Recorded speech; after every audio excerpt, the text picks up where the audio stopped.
আমি আন্তরিকভাবে ধন্যবাদ জানাতে চাই ফোরাম ফর বাংলাদেশ স্টাডিজকে যে তারা আজকে একটা অত্যন্ত এই মুহূর্তে বাংলাদেশের জন্য একটা অত্যন্ত গুরুত্বপূর্ণ একটা সংলাপের আয়োজন করেছেন।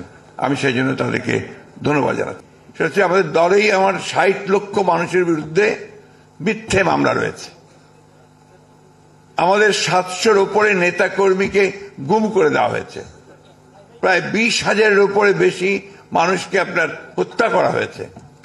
আয়না ঘরের কথা আপনারা সবাই জানেন। ফাঁসি দেওয়া হয়েছে বিশিষ্ট রাজনৈতিক নেতৃবর্গকে। এই একটা অবস্থার প্রেক্ষিতে আমরা কিন্তু কখনো থেমে থাকিনি। আজকে যে কথাটা হচ্ছে সোচ্চার হওয়া, সেই সোচ্চার আমরা প্রথম থেকে থাকার চেষ্টা করেছি। তখন আমরা অনেককে আমাদের সাথে পাইনি, এখন আমরা তাদেরকে সামনে দেখছি, আমাদের খুব ভালো লাগছে, আমরা আরো বেশি অনুপ্রাণিত বোধ করছি।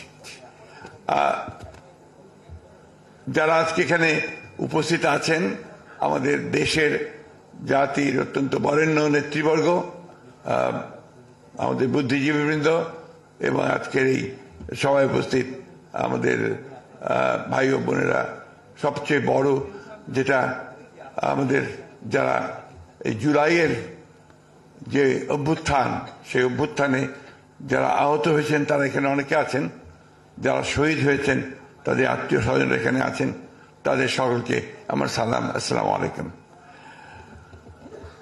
বিষয়টা এতই গুরুত্বপূর্ণ যে আমি আসলে এত স্বল্প সময়ের মধ্যে এটা আমার কথাগুলো বলা, সেই সঙ্গে অন্যদের কথাগুলো শোনা, এটা বোধহয় আমার পক্ষে সম্ভব হচ্ছে না। সেই জন্য আমার নিজেরই আমি অত্যন্ত দুঃখিত বোধ করছি।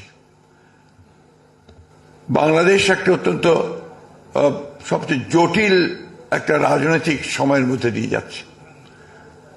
এই সময়টার মধ্যে আমাদের যে কাজটা আমাদের উপর পড়েছে, সে কাজটা হচ্ছে যে ভবিষ্যতের বাংলাদেশকে আমরা যেন আমাদের স্বপ্নের মতো করে দেখতে পারি, সেই বিষয়টাকে কতটা স্থির করা যায়, নির্ধারণ করা যায়।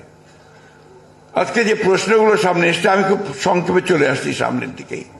সে প্রশ্ন এসছে যে আপনার ঐক্য এরা যেটা নির্ধারণ করেছেন, সংস্কার, নির্বাচন। আজকে 53 বছর পরে, এটা আমাদের দুর্ভাগ্য জাতিগতভাবে যে 53 বছর পরে আজকে আমাদেরকে এই বিষয়গুলো নিয়ে আলোচনা করতে হচ্ছে। আমাদের খুব ভালো হতো যদি আমরা প্রথম থেকেই এই বিষয়গুলো নিয়ে কাজ করে একটা জায়গায় এসে পৌঁছতে পারতাম। আমরা এই ফ্যাসিবাদের বিরুদ্ধে 1912 সাল থেকে আমি আমাদের দল থেকে বলতে পারি, যারা রাজনৈতিক নেতৃবর্গ আছেন, আমরা কিন্তু সংগ্রাম শুরু করেছি, তাদের বিরুদ্ধে আমরা অবস্থান নিয়েছি। সেই সময়ে আমাদের অনেক রাজনৈতিক নেতাকে হত্যা করা হয়েছে, অনেক রাজনৈতিক নেতাদেরকে পঙ্গু করা হয়েছে, কারাগারে দেওয়া হয়েছে, এবং দীর্ঘ বছরগুলো ধরে আমরা যারা এই ফ্যাসিবাদের বিরুদ্ধে সংগ্রাম করছিলাম, আমরা কিন্তু সেই লড়াইটা করছি। আমার দলের কথা আমি বলতে পারি, যেটা আমার বলা উচিত বলে আমি মনে করি। সংস্কার ব্যাপারটা আমরা অত্যন্ত আন্তরিক। আপনাদের অনেকেরই জানা থাকা উচিত যারা রাজনীতির সঙ্গে জড়িত আছেন যে 2016 সালে আমাদের দলের চেয়ারপারসন দেশনেত্রী বেগম খালেদা জিয়া, তিনি ভিশন 2030 একটা আমরা একটা ডকুমেন্ট বের করেছিলাম, যেখানে রাজনৈতিক সংস্কারের কথা খুব পরিষ্কার করে উল্লেখ করা ছিল, এবং যে বিষয়গুলো আমরা পরিবর্তন আনতে চাই সেই বিষয়গুলোর কথা আমরা উল্লেখ করেছিলাম। সেখানেই আজকে যে বিষয়গুলো একদম সামনে চলে এসছে, যে আপনার প্রধানমন্ত্রী এবং প্রেসিডেন্টের যে ক্ষমতা, তার ভারসাম্য রক্ষা করা, এক ব্যক্তি যেন দুইবার আসতে না পারেন প্রধানমন্ত্রী হিসেবে, সে বিষয়টাকে নিশ্চিত করা, এবং একই সঙ্গে আপনার যে 2 কক্ষ বিশিষ্ট পার্লামেন্ট, এটা কিন্তু তখনই, অর্থাৎ 2016 সালেই আমরা কিন্তু এই বক্তব্যটা নিয়ে এসেছিলাম। আমরা এটা আলোচনার জন্য দিয়েছিলাম, জনগণের সামনে পেশ করেছিলাম। পরবর্তীতে 2022 সালে আমি তখন জেলে চলে গেলাম, আমরা বেশ অনেকেই জেলে গেলাম। সে মনে থাকার কথা, গোলাপবাগে একটা জনসভার মধ্যে দিয়ে আমরা প্রথমে 10 দফা এবং পরে সমস্ত রাজনৈতিক দলগুলো আপনারা সেটাকে সমর্থন করেন। পরে সমস্ত রাজনৈতিক দলগুলোর সঙ্গে যারা ফ্যাসিবাদের বিরুদ্ধে আমরা আন্দোলন করছিলাম তারা আমরা কিন্তু একসাথে আলোচনার মাধ্যমে আমরা 31 দফা আমরা একটা কর্মসূচি, সংস্কারের কর্মসূচি আমরা নির্ধারণ করি। এখানে মান্না আছেন, জুনায়েদ সাকি আছেন, আমার অন্যান্য রাজনৈতিক বন্ধুরা আছেন, তাদের সঙ্গে আলোচনা করেই দীর্ঘ 2 বছর আমরা এটার উপর আলোচনা করেছি। আমাদের যারা প্রখ্যাত এই বিষয়গুলোতে আপনার বিশেষজ্ঞ তাদের সঙ্গে কথা বলা হয়েছে, বারবার বসেছি। ডক্টর আলী রিয়াজ আছেন, তার সঙ্গেও কথা হয়েছে, অনেকের সঙ্গেই তখন আমরা এই কথাগুলো বলেছি, আলোচনা করে নির্ধারণ করেছি। সুতরাং সংস্কার পক্ষে আমরা কিন্তু প্রথম থেকে। দুর্ভাগ্য আমাদের যে এখন কিছু কিছু বক্তব্য আসছে যে বিএনপি সংস্কার চায় না, নির্বাচন চায়। এই কথাটা সঠিক নয়। আমরা বারবার করে বলছি যে আমরা প্রয়োজনীয় সংস্কারটাকে শেষ করতে, ন্যূনতম যে সংস্কার প্রয়োজন একটা নির্বাচন করার জন্য, গ্রহণযোগ্য নির্বাচন করার জন্য, সেই সংস্কারটুকু করে আমরা নির্বাচনে যেতে চাই। আমরা নির্বাচনের কথা বলছি কেন? এ কথা ডক্টর রিয়াজ বলেছেন, সবাই বলছেন, আর এটা বাস্তব যে গণতান্ত্রিক একটা ব্যবস্থায় যাওয়ার জন্য নির্বাচন হচ্ছে প্রধান ফটক, প্রধান দরজা, গেটওয়ে টু ডেমোক্রেসি। আমার কাছে মনে হয় যে আমাদের প্রধান সমস্যাটা কোথায়? আমাদের প্রধান সমস্যা যে এই দেশে গণতান্ত্রিক চর্চাই হয়নি, এখানে সংস্কৃতি গড়ে ওঠেনি।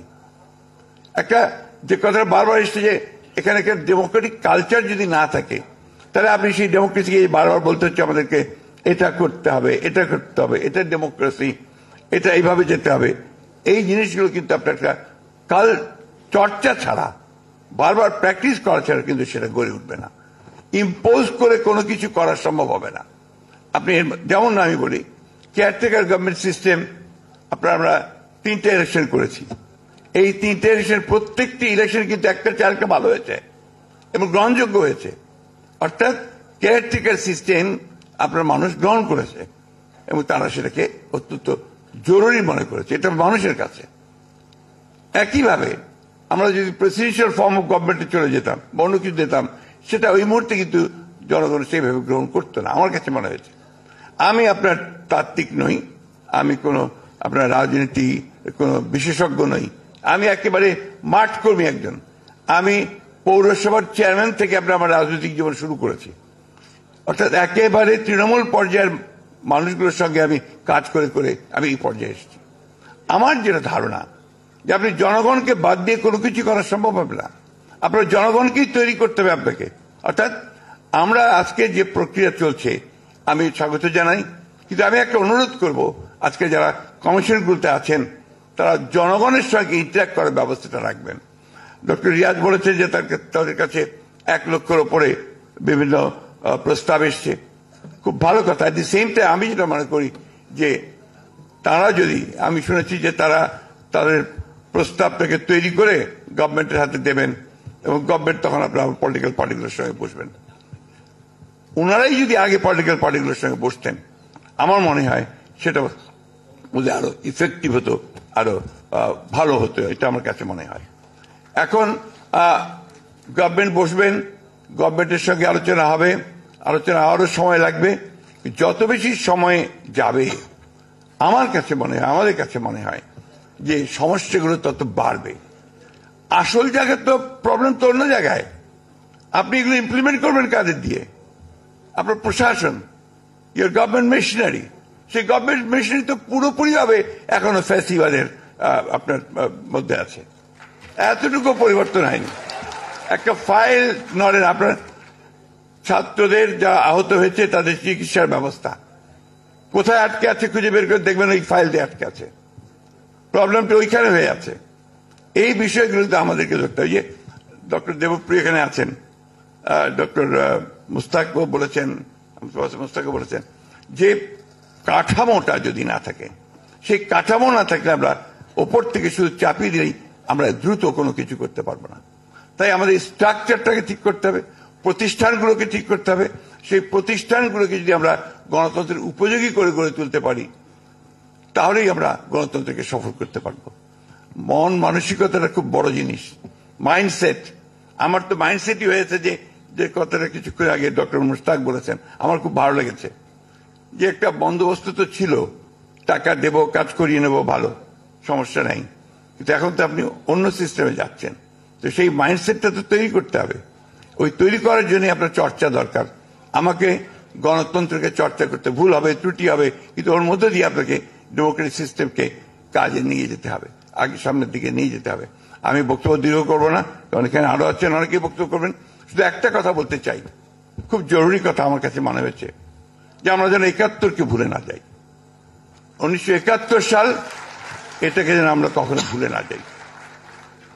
আমরা যেন এই যে তারপরে ধারাবাহিক গণতন্ত্রের যে যেন সংগ্রাম, লড়াই ৭১-এর পর থেকে, সেই সংগ্রাম প্রত্যেকেই আমাদের মনে রাখা দরকার।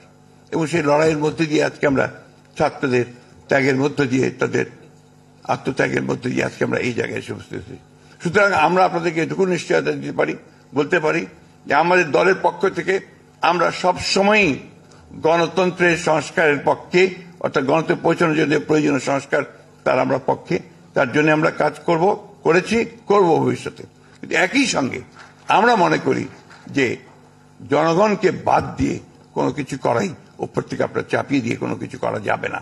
সুতরাং আমরা সকলকে সঙ্গে নিয়েই সেই কাজগুলো করব। ধন্যবাদ সকলকে। আসসালামু আলাইকুম।